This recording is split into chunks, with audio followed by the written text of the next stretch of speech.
যদি তুমি একজন স্টুডেন্ট হও বা ভাবছো নতুন বিজনেস শুরু করবে, তো এই ভিডিওটা তুমি কখনোই মিস করো না। তো আমরা সব থেকে বিশ্বাস কাদেরকে করি?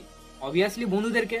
তো আমরা তাদেরকে বিশ্বাস করে আমরা সমস্ত কথা তাদেরকে বলে থাকি, কিন্তু এটা কতটা বিপজ্জনক হতে পারে এই বইয়ের ল নাম্বার 2 বলছে। চলো শুরু করা যাক। Law number 2, never put too much trust in your friend, learn how to use enemies. এই যে বন্ধু আর বিজনেস, এর কম্বিনেশন কতটা বিপজ্জনক হতে পারে। ধরো তুমি এবং তোমার বন্ধু মিলে একটা স্টার্টআপ শুরু করলে, কিছুদিন পর দেখলে কোম্পানির প্রফিট প্রচুর পরিমাণে হচ্ছে, তারই মধ্যে দেখলে তোমার বন্ধুর বিহেভিয়ার আস্তে আস্তে কেমন চেঞ্জ হতে শুরু করেছে।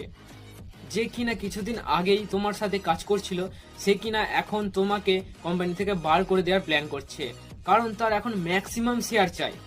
দেখো কি হয় জানো, যখনই তুমি দেখবে পার্টনারশিপ বিজনেস যেটা দুই বন্ধু মিলে শুরু করেছিল, সেটা কিছুদিন পর একটা বন্ধুর মনে হয় যে এটা ডিজার্ভ করে না, কারণ আমি যে পরিমাণে পরিশ্রম করছি সেটা করছে না, তো আমি কেন একে ফ্রিতে অল্প একটু পরিশ্রমের জন্য এত টাকা দিতে যাব। তো যেখানে তোমরা কিছুদিন আগে এটা একসাথে শুরু করেছিলে, সেটা এখন ভাঙার ভয় থাকে। তো এটা তো হয়ে গেল একটাটাই বন্ধুর কথা।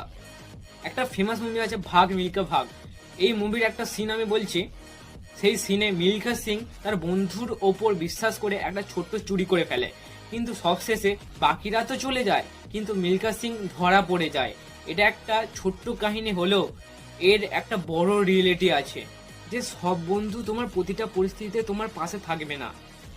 তো সেটা প্রতিটা মানুষ তোমার বন্ধুই হোক বা কেন, কখনোই তার উপর ব্লাইন্ডলি ট্রাস্ট করো না। যদি তোমার রিলেশনশিপে এবং বন্ধুত্বে টাকা ইনভলভ হওয়া শুরু করে না, তো সেই সম্পর্ক খারাপ হওয়ার চান্স প্রবল। তো এই লয়ের মেন টেকঅ্যাওয়েজই হলো যে টাকা এবং পাওয়ার উভয়ই বদলে দিতে পারে বন্ধুত্ব, সে তোমার যত গভীর বন্ধুত্বই হোক না কেন। প্রথম কথা, তুমি তার সাথে কখনো বিজনেস করো না।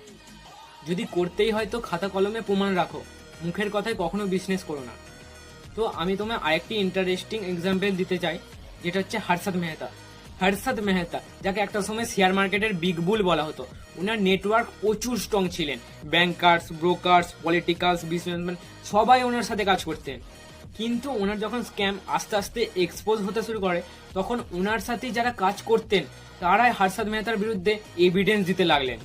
এটা আমাদের সাধারণ জীবনের সাথেও হয়। যখন তুমি তোমার ফ্রেন্ড সার্কেলের মধ্যে থেকে উপরে ওঠার চেষ্টা করবে, তখন তোমার আশেপাশের লোকের জ্বলতে শুরু করবে। ঠিক এমনটাই হর্ষদ মেহতার সঙ্গেও হয়। যখন দেখে যে একটা মিডিল ক্লাসের ছেলে এত টাকা কামাচ্ছে, তো তখন তাদেরও ঠিক এরকম ভাবে জ্বলতে শুরু করেছিল।